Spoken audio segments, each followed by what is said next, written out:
I'm speaking to you, but I very much want to speak to you. So, this past year in our studies of the laws of marriage and divorce, we learned the importance of the act of speech, amirah, which is required at the moment of performing the ma'aseh. For the act of speaking is intrinsically linked to dat, cognizance. On the one hand, speech could be a way in which to verify the speaker's intention. Was the ring given just as a present to the woman, or is the giving meant as kiddushin, an act to create a new legal reality for the couple? Alternatively, speech also lends gravitas to the moment, and even possibly is part and parcel of affecting the actual legal status change. At this, real rabbis cry.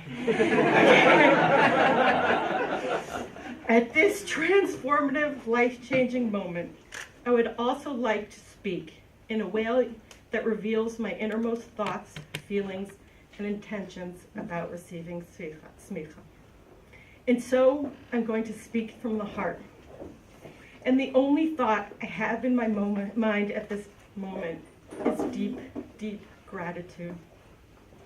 To the many people and leaders whose steps in the past years, both privately and institutionally, were the building blocks which led to this very moment. To my family and friends for their support and encouragement. To my dear, dear friend Mish, my chavruta, I could not have reached this moment without you.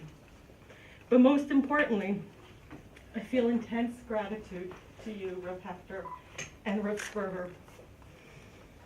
I'd like to tell you all that today is a realization of a dream, but that's not true.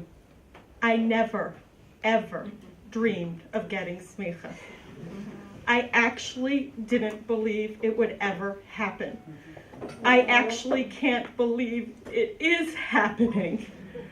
When Mish and I started learning together 2 long years ago, I didn't tell a single soul. I didn't mention it to anyone because, I'm sorry, I honestly believed it wouldn't happen. I didn't know if you'd go through with it. I didn't know if it would happen, and I didn't want to say something that wouldn't come into being. For those of you who know me, this might sound strange.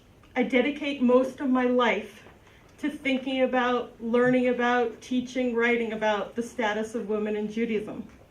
So why would I have never dreamt of this moment?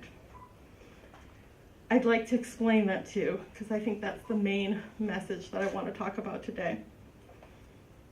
In areas of my personal behavior, how I live in my life, what my Shabbat table was like, I always thought that was probably within the purview of my control. All I had to do was find a partner who was willing to either believe in my ideals or humor me.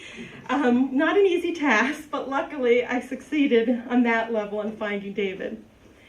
When it came to the more public areas of ritual, a slightly harder step, that is where I dreamed. I dreamed one day there'd be a place where I could daven and women would get aliyot and women would participate. And honestly, when I first started teaching, I told my students that I didn't think it would happen in my lifetime, that it might happen in my granddaughter's lifetime. And for this, Baruch Hashem, I was very blessed to find a community of people who thought like me, and we founded a Beit Knesset together. But smikha, honestly, that involves the ongoing rabbinic tradition of many generations. That involves Talmidei Chachamim who are part of the male rabbinic establishment. And I think you'll understand me why I really just didn't think it was going to happen.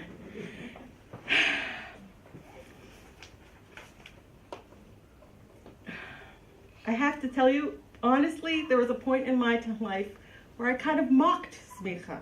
I said, there are all different types of smikha. You don't know what kind of smikha a guy has. And I tried to convince myself it was not something that I wanted because I really didn't think it was possible until now. And I want to thank you so much. I feel so much gratitude for your vision and courage of carrying out what you believe is right for Torah and Am Yisrael without being concerned by what people will say and what people will think. I really believe that you are turning halakha back into what it originally meant. Halakha is from the root holech, movement. It's supposed to be dynamic. It's not supposed to be fixed, rigid law, but something that should have meaning for each moment in time and place in the history of Am Yisrael. On that, I'd like to quote my grandfather in his introduction to Not in Heaven, The Nature and Function of Halakha. He says, halakha is the bridge over which Torah moves from the written word into the living deed. He continues, it renders Torah into Torat Chaim, living, teaching, and relevant law. I hope that I believe, as we embark on this journey together, and I really hope it's just the beginning, that we will take part in creating the new revelatory process of Torah.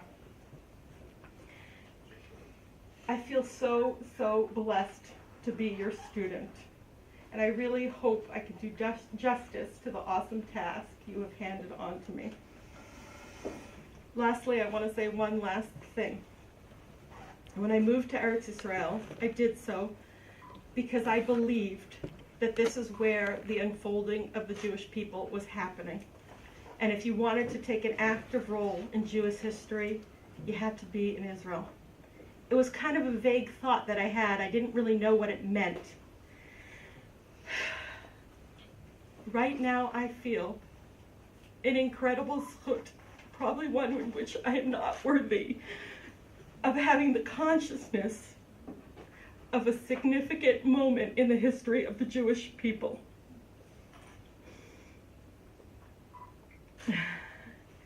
And I hope that it will impact this ongoing revelatory process. I'm incredibly grateful to the gratitude and awe of the divine in the world, HaKadosh Baruch Hu, for enabling me to reach this moment. Baruch Hashem, Shehecheyanu v'kimanu l'zman hazeh. Thank you.